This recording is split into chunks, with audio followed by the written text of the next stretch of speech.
সব পুজো তো মোটামুটি শেষই হয়ে গেল। হ্যাঁ, আরও একটা পুজো বাকি আছে, সেটা হলো জগদ্ধাত্রী পুজো। আমাদের এখানে চন্দননগরে জগদ্ধাত্রী পুজো কিন্তু ভীষণ ভালো হয়। যারা আমার ভিডিও শেরাফুলি এলাকার আশেপাশ থেকে দেখছো তারা কিন্তু প্লিজ একবার চন্দননগরের জগদ্ধাত্রী পুজোটা ভিজিট করে যেতে পারো। বাই দ্য ওয়ে, ঘরের ড্রেসিং টেবিল এরিয়ার পারফিউম কর্নারটা গোছানো বাকি ছিল, তাই ভাবলাম পারফিউমের কালেকশনের একটা ভিডিও তোমাদের সাথে শেয়ার করে দিই। আর হ্যাঁ, আমি কী কী পারফিউম ইউজ করি সেটা কিন্তু তোমরা স্ক্রিনেই দেখে নিতে পারবে।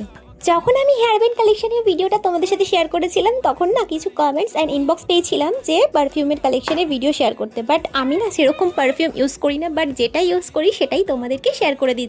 দেখো, আমি মেন ওম্যান বলে কোনো আলাদা ধরনের পারফিউম ইউজ করি না, যেটা ভালো লাগে সেটাই আমি ইউজ করি নি। আর হ্যাঁ, হ্যাবক কোনো বাজেটের কোনো পারফিউমও আমি ইউজ করি না। বাট হ্যাঁ, আমার এই পারফিউম, বডি স্প্রে এসবের থেকেও ইউজ করতে আমার বেশি ভালো লাগে সেটা হচ্ছে বডি মিস্ট। সেটা কিন্তু আমি সব জায়গায় রেগুলারলি ইউজ করে থাকি। ওকে, আর কি কালেকশনের ভিডিও তোমরা দেখতে চাও অবশ্যই কমেন্ট করো বা ইনবক্স করো।